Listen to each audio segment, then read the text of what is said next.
le Sénégal a une jeunesse extrêmement dynamique, positive, mais qui parfois est confrontée à une vulnérabilité et à des tentations, et comme dans tous les pays. Ce qui fait effectivement que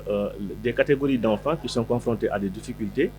soit ils ont commis une infraction, c'est des enfants en conflit avec la loi, soit leurs droits ne sont pas entièrement respectés, ce sont des enfants en danger, soit ils ont été victimes d'abus, de maltraitance ou d'exploitation, ce sont des enfants victimes où ils doivent témoigner devant des juridictions. Chacune de ces catégories d'enfants a eu droit, durant l'année 2023, à l'ensemble des paquets de services qui sont déterminés et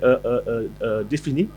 par le droit positif sénégalais, de la Constitution jusqu'aux lois, jusqu'aux décrets. Ce qui fait effectivement que sur le plan de l'éducation, sur le plan de la santé, sur le plan de la justice, sur le plan même du droit au travail, sur le plan du droit à la participation, les enfants effectivement ont eu la plénitude de leurs droits qui leur ont été adressés. Donc c'est un bilan positif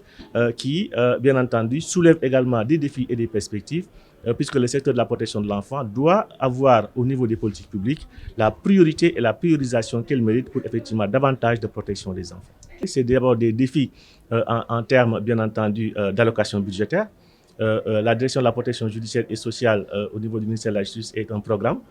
et a vu vraiment d'importantes allocations budgétaires qui lui ont été allouées pour 2024. Ce sont des défis également en termes de ressources humaines, donc en termes de formation aussi bien continue, initiale que continue. Donc pour former les acteurs donc à des approches standards sur la protection des enfants. Ce sont des défis en termes d'institutions et de structures de prise en charge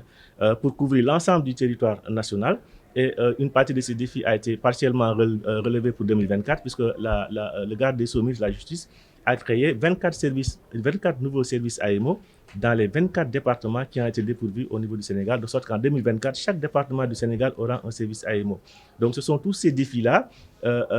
qu'il faudra déjà consolider et qu'il faudra également augmenter pour faire en sorte effectivement que l'enfant ait droit à la considération qui lui est due dans les politiques publiques.